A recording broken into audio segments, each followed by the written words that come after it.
trở về đây thăm lại bạn hiền, thăm lại người thương.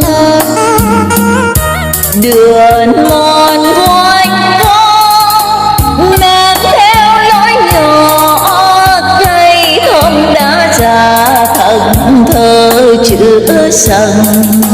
Dây leo vẫn còn năm tháng không phai, nhưng người đâu rồi em gái miền quê.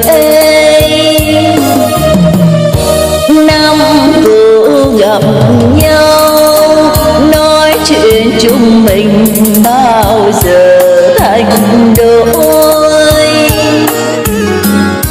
và rồi ai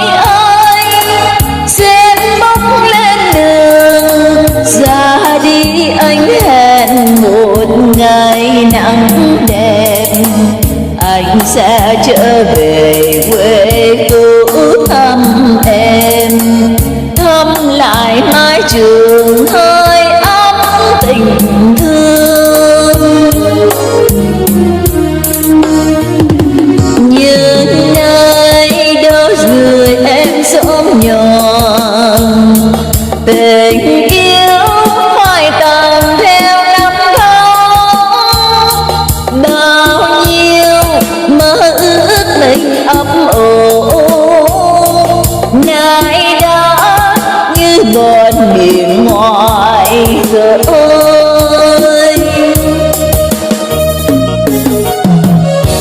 Tôi hỏi người quen em ở phương nào bây giờ ra sao,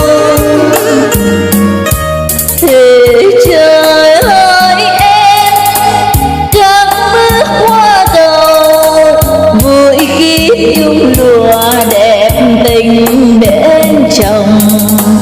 Nghe tim sẽ lòng đau nhói tim tôi, đâu ngờ duyên mình nay đã tạm vỡ.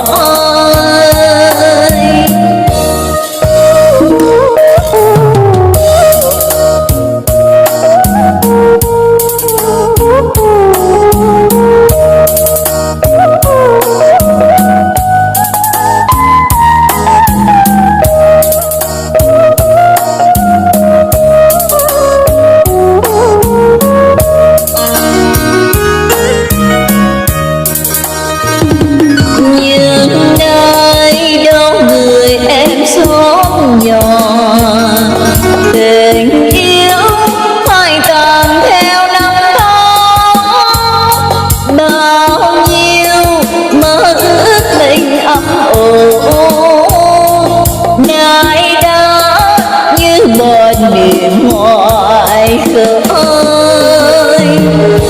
Tôi hỏi người quen em ở phương nào bây giờ ra sao, thì trời ơi em căng bước qua cầu, vui kiếp nhung lụa đẹp tình bên chồng.